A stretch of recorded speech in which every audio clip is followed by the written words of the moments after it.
two musicians, you want to wig out? Can we wig out? Don't ask me what that means. I just remember it. Wigging out.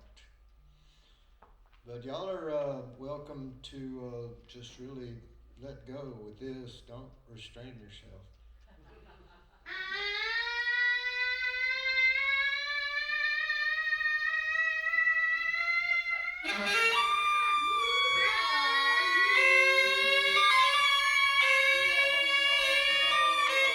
See, I don't even need me.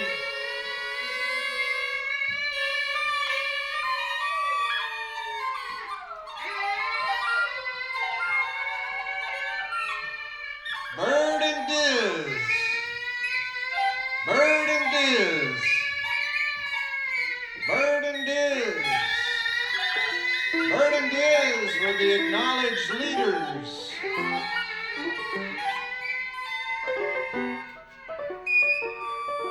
of the bebop revolution. Though the two had little in common, and would experience a widely divergent destiny. Bird was an outsider from the get-go, even inside professional music circles. Whereas Diz was so in, he ended up a leader of the big band jazz, from which he, Bird, and fellow beboppers initially rebelled.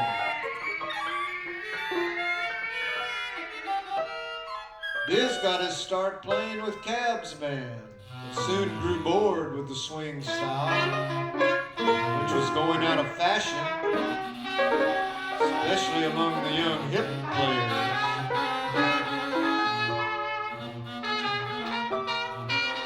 Diz was an inveterate prankster, fond of throwing spitballs. Once threw a spitball at Cab on stage in the middle of the song. When the two got in a fight, Diz drew his pocket knife and sliced Cab's vein, after which, of course, Cab gave him the old hidey-ho. Meanwhile, Bird blew alto in a style patterned on the great Prez from Count's band, though Prez played tenor, a style more fit for alto, making him something of an outsider likewise. In fact, some credit Prez as the original hipster, even though most consider Cab that.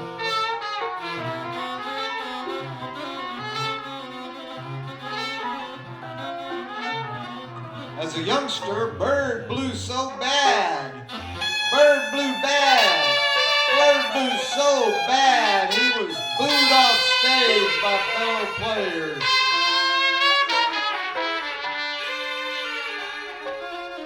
But after serious woodshedding, Bird came back strong and blew so newly bad, it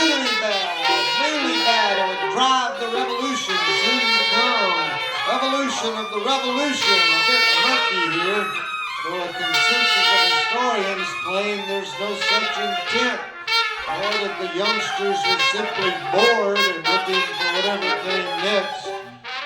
Out with the old, in with the new, story of the world. Out with the old, in with the new. Out with the old, in with the new.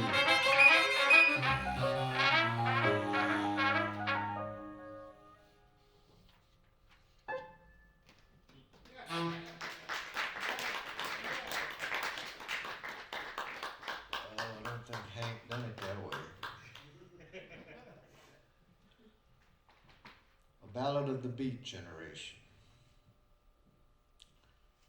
Jack wrote the book on Neil.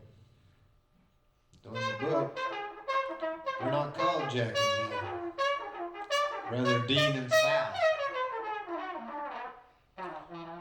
Jack had met Neil through Neil's pal Al.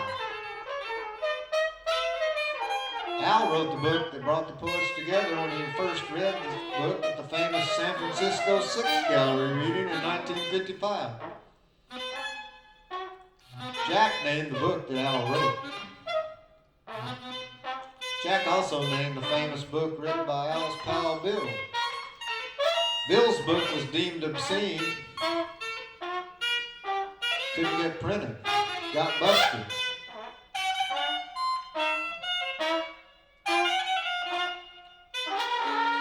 Bill's book was published by Al's pal Larry. Larry owned a store where he could sell the books written by his pals, printed by him.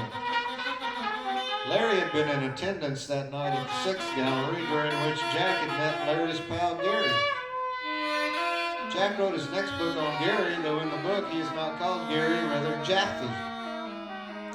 In this book are details of the Sixth Gallery reading, which brought together the poets of the generation, which of course Jack named, as Jack was a designator namer of things. Together these books and a few more made the whole gang famous and helped change the course of American literary history.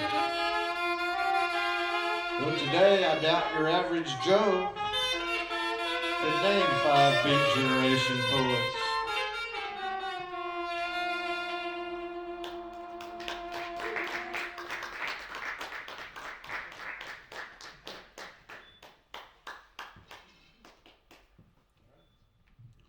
Constantly risking absurdity and death whenever he performs above the heads of his audience, the poet, like an acrobat, climbs on rhyme to a high wire of his own making, and without mistaking anything for what it not is, for he's the super realist who must perforce taught, perceive, perforce taught truth. And before the taking of each step and stance, I haven't memorized this one well enough. Oh, I'm just going to flame out here. I can't. I'm out of practice. I can't improv. I'll have to read it. Constantly risking absurdity and death whenever he performs above the heads of his audience, the poet, like an acrobat, climbs on rhyme to a high wire of his own making, and, balancing on I-beams above a sea of faces, paces his way to the other side of day, performing entree shots and slay-a-foot tricks and other high theatrics. For he's the super realist who must perforce perceive taught truth before the taking of each stance or step in his supposed advance toward that still higher perch where beauty stands and waits with gravity to start her death-defying leap, and he, a little Charlie Chaplin man who may or may not catch her fair eternal form, spread-eagled in the empty air of existence. From one of the greatest, the biggest selling poetry books of all time. Most y'all are familiar with it, Coney Island of the Mind.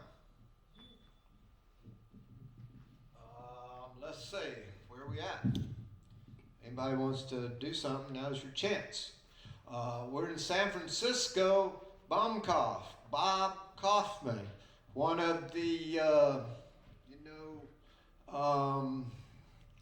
almost pretty much forgotten today, but he was a very active cat back then.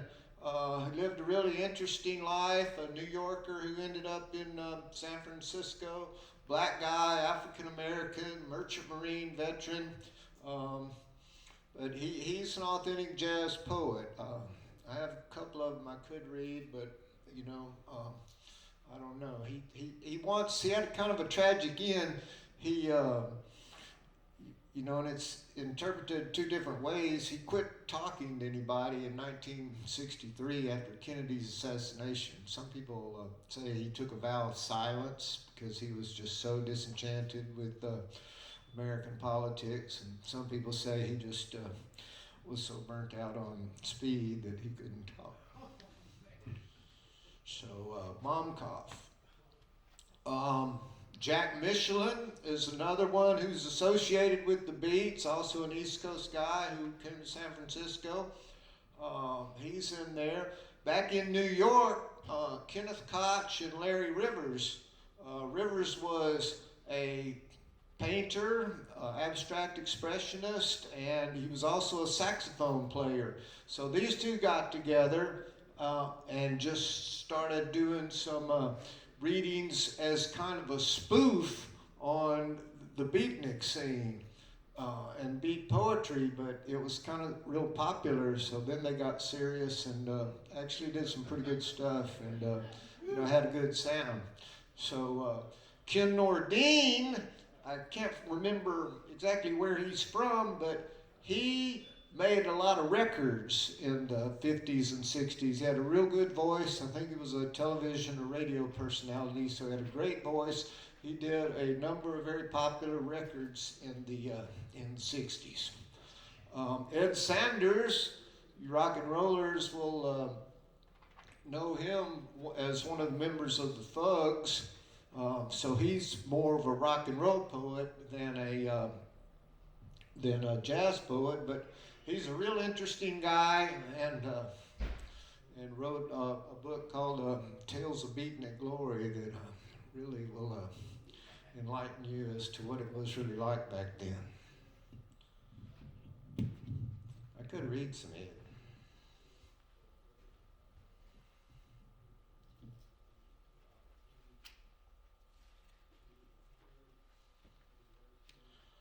What would Tom Paine do? To spread a little common sense. What would Tom Paine do while he was walking the dog freely in the street? I just made that up. What would Tom Paine do? The problem's so immense that a shout passed mouth to mouth around the world. Protest and survive. Protest and survive. Protest and survive. Protest and survive. I want to be a pamphleteer in the name of Tom Paine's Rights of Man. But what is the name of the pamphlet in the age of laser disc and satellite time? What is the name of the pamphlet that shall soar aloft and beam from mind to mind 1,000,000 miles? And the men of war need the fresh young minds in the labs of doom. We've got to interdict the flow. We've got to interdict the labs of doom, the labs of doom, the labs of doom.